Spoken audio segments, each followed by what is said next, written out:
Hi, I'm James George, founder and CEO of Quali, and today I'm joined by an agent who closed 135 deals in his first year in real estate. He now has a team that closed 340 deals in 2021.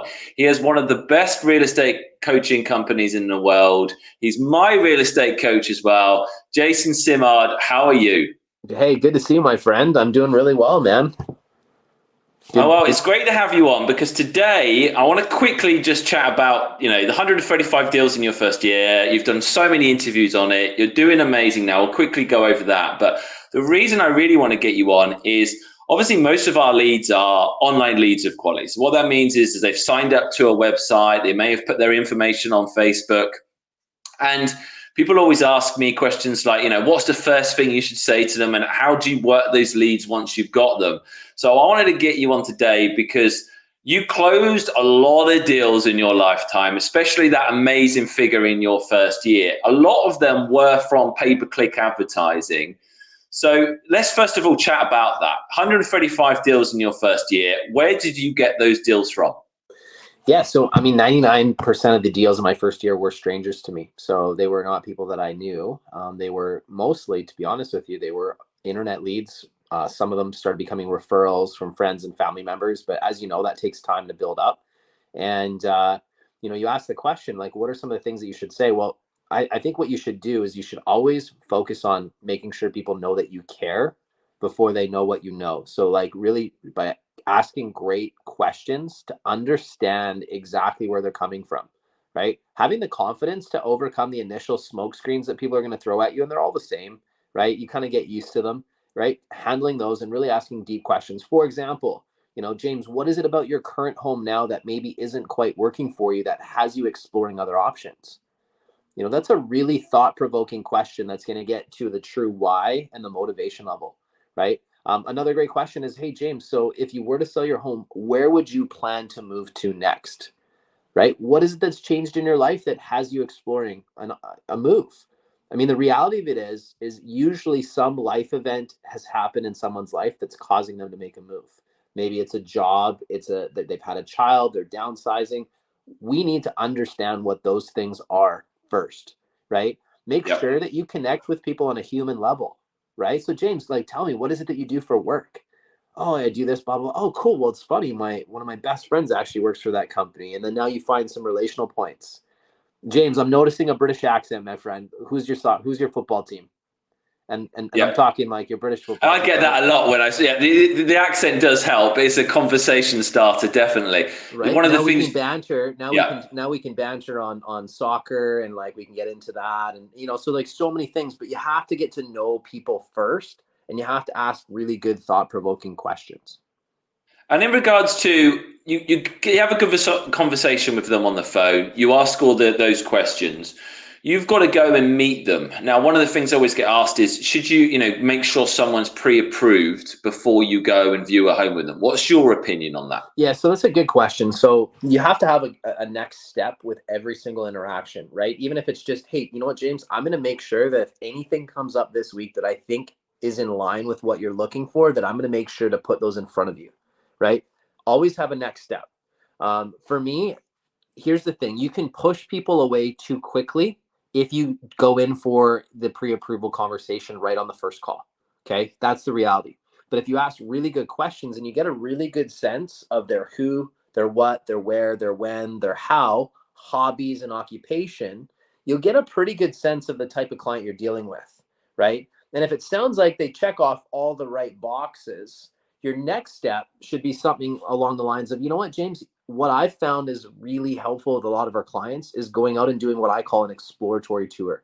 That's actually where we go and look at properties to get a real sense of the market. It's actually very important that we move you from behind the keyboard and actually get you to walk through some homes that you think might be a good fit for you. This will help you develop context for the market, but it'll help me learn and understand exactly what it is that you're looking for. The best part is when we do this exploratory tour, is there's no pressure because we're not buying anything on that tour.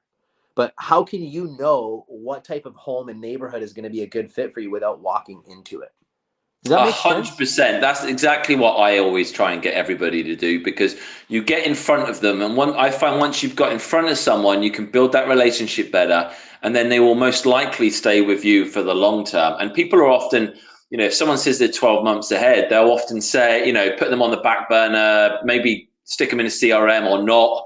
I can't believe people still don't have CRMs, and it's one of those that I always say, you do not want the first house that you see to be the perfect house for you, because the truth is you won't buy it. You need to have 100%. seen a lot of homes before you see that perfect house. And you don't know if that price point is right for you. You don't know if that house is going to be big enough for you. You don't know until you see a lot of homes. So that's why I always say, get out and see homes before they're even ready to buy. Well, here's the deal. Here's the secret. Here's the secret tip. Okay. This is what I coach all my students to do is once you have the commitment for an exploratory tour and they get excited about that, right? Buy yourself some time. Maybe it's, say it's a Monday or Tuesday, book it for the Saturday. What I then do is I say, James, before we get together on Saturday, I would love to have a quick 15-minute meeting with you and your wife. And Zoom works really well. So we can do it through Zoom and then do a thorough buyer consultation. During that consultation, you're going to have both decision makers present, which is really important because no offense, James, but I know that I'm not going to get you and your wife to buy a house without getting your wife involved. It's very important. And Yeah, same we with know me. that. Yeah. I'm not buying anything without my wife being involved as well. Once I get both of you on that Zoom call, and we have some processes that we coached you around this, but basically the key is to really develop that who, what, where, when, why, hobbies and occupation as well with the other decision maker so we can build that trust. And then we start building urgency with the clients on why it makes sense for them to get pre-qualified. I'm face to face. I've built value. I've showed that I understand where they're coming from. And then what happens is once I remove all the barriers to buying a home and they start walking through these exploratory tours and they know what they qualify for, they know exactly what their payments would be. That's when the magic happens because they might have said, oh yeah, we're thinking sometime in the next year. And next thing you know, within weeks, they're buying a house. And it happens all the time. But the key is having a really good process that makes it easy for them to go from point A to point B. And I think this is where agents, by not having processes, overcomplicate things and they make it difficult for people to make decisions. Our job as advisors is to not sell them on the house. The house is going to do that itself. Our job is to remove the barriers to making a decision. If they already know that they have their ducks in a row, they're pre-qualified, they have their letter in hand, they have context for the market, they're walking through homes that they can see themselves walking in. Human nature is, James, they're not going to delay gratification. Why would you wait a year to get what you want when you can get it today? Our job as advisors is just to remove the obstacle so it's very easy for them to make a decision. But on the flip side, if you don't do these little things that I'm talking about and you just go out and do an exploratory tour and the clients don't have their ducks in a row, that's where it's going to be difficult for them to make the decision because say they walk through a house and they're like, James, we love this house, we want it.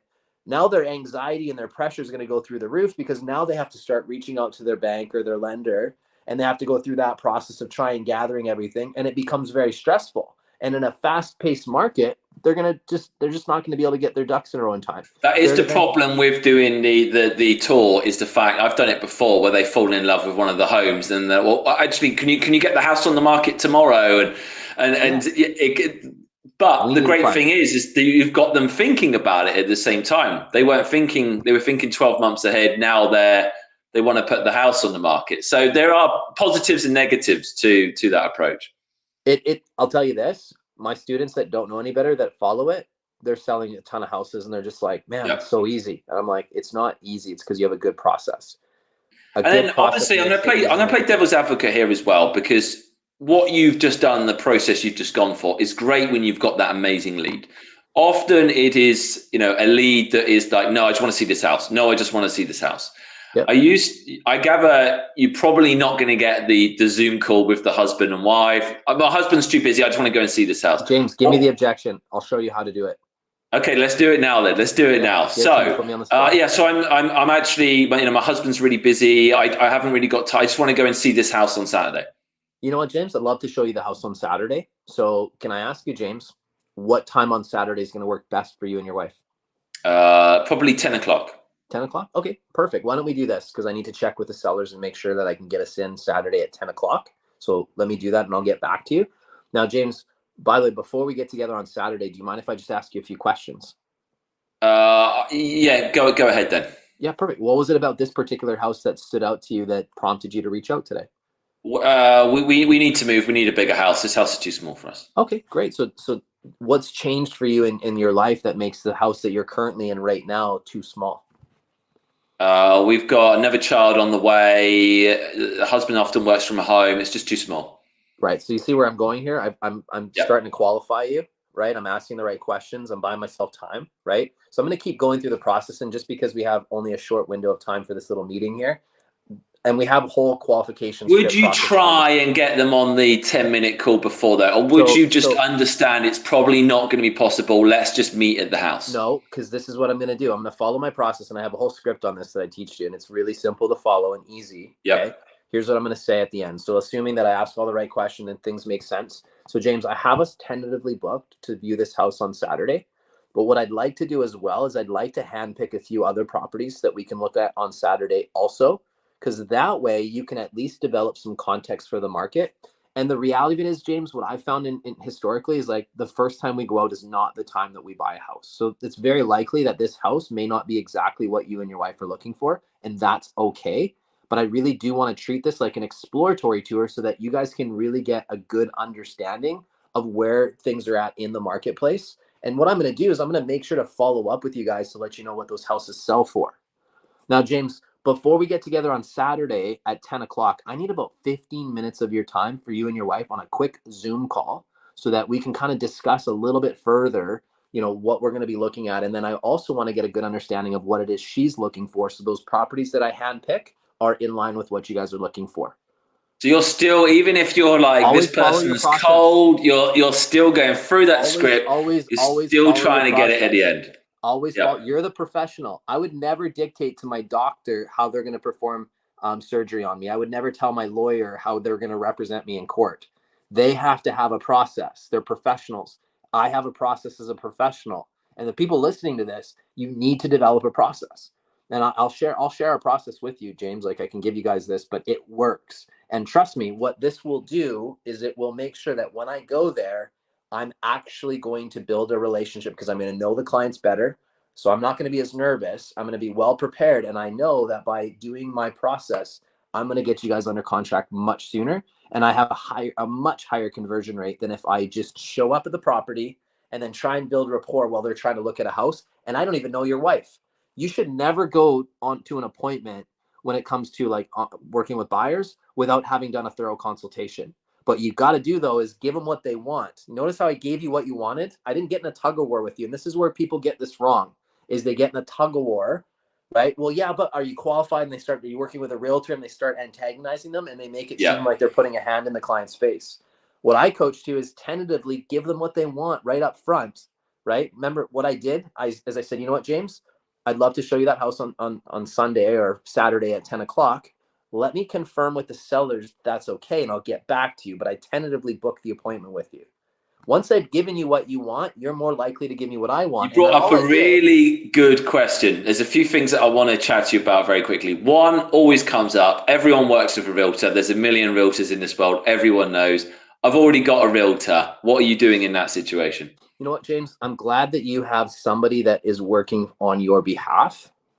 Now, I can say this because I've personally hired some professionals in the past that, to be honest with you, didn't really do a good job. I got to ask, if you were to rate the service on a scale 1 to 10 from your agent, how well have they been performing for you? Love that. Yep. Now, James, And I I hate gather to, I hate you're to rush still you, my friend, looking. You're but still looking to meet with them, yeah? Even if they've said if they've got, if they want to I'm going meet to with you, look, surely you're meeting I'm with them. I'm going to try and understand, is there any service gaps that they're not getting? And then I'm going to ask the question, are they open to interviewing someone else? Right? If they're not getting served, if they're like, I love my agent, they're a 10 out of 10, they're just doing an amazing job and I would never change. You know what? I'm so happy to hear that, James. It's so important that everybody has a professional on their side.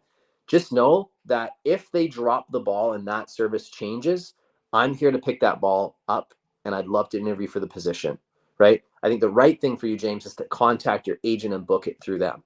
Okay.